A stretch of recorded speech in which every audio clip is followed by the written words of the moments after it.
UFO crashed after battle, a dogfight with a red object in the Australian skies, locals claim. The dogfight is an aerial battle between fighter aircraft conducted at close range. Modern terminology for air-to-air combat is air combat maneuvering, ACM, referring to tactical situations required the use of individual basic fighter maneuvers to evade or attack one or more opponents. Well, this is strange. This is on Sons of the Times. Very strange. UFO crashed, they said, after battling with a red object over Australia. This is from Sputnik News. And while there are many sightings of unidentified flying objects, especially now coming out with disclosures by professionals and U.S. Air Force pilot fighters, as well as radar technicians, and they're claiming concerning the USS Nimitz and other craft that were conducting drills off the west coast of the United States. These identified flying objects included spotting dots and circles in the skies. Rob and Phil Tyndale insisted that what they saw as children looked like a fight and a subsequent crash.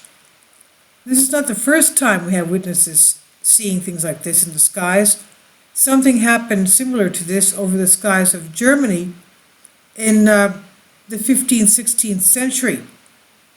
Now, going back to this, although their encounter dates back to 1980, they refused to believe the objects were anything else but aliens, alien craft, and alien beings. Now, Australians Rob and Phil Tyndale insisted that they saw two UFOs in the sky outside their home in Adelaide Hills nearly 40 years ago when they were just 10 years old. They described what they witnessed as bright yellow objects and a thing emitting a red light. According to the brothers, cited by the Daily Mail, they spotted the first one above the tree line at the end of the valley from the ground prior to a red one appearing and trying to charge at it before the blowflies on steroids flew with extreme speed and disappeared within the 15 minutes. Meanwhile, the yellow one made an emergency crash landing and ended up in a tree, they said. Phil said they crossed the valley head back and forth many times in a hectic paired chase. Eventually, the yellow one sped off at extraordinary speed to our right and disappeared behind the hill. The red one had also gone. Neither myself nor my brother were certain whether the red one had followed or simply left, Phil said.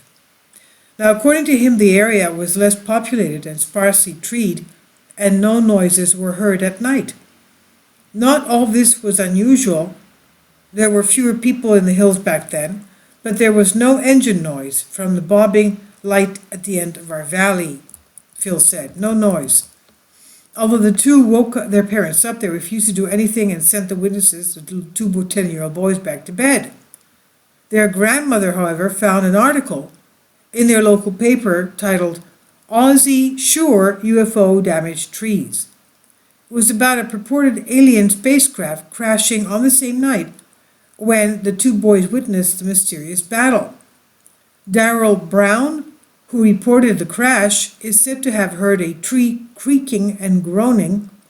He claimed to have discovered an 8-meter yellow craft that he approached when he approached the site and called the authorities. However, by the time he and the investigators had got there, the object was gone, leaving no traces, but the damages, of course, were still there. Very strange. So where did the yellow one go to? The damage was still there. So Darrell Brown, who called in that he saw the mysterious craft, confirmed what the boys witnessed, and the tree was broken and damaged. Very strange. I'll leave links below for you for this.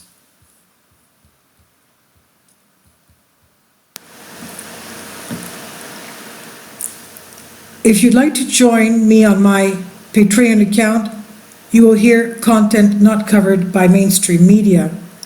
These riveting stories will be based on my research, and I will state my opinions and give my personal insight on diverse and controversial subjects and world events not covered by mainstream media, and not supported by YouTube guidelines. So whatever I have on my Patreon, most of those will not be on my YouTube channel. Please consider becoming a member today. More of the most significant and important videos will be on my Patreon channel. Your support helps me to continue my research and keeps this YouTube channel alive. And we depend on your support, your generous charity, because we help economically challenged families here in Athens, Greece, in Kapota, and we also help the young generation with university tuition and the community around our church. Thank you.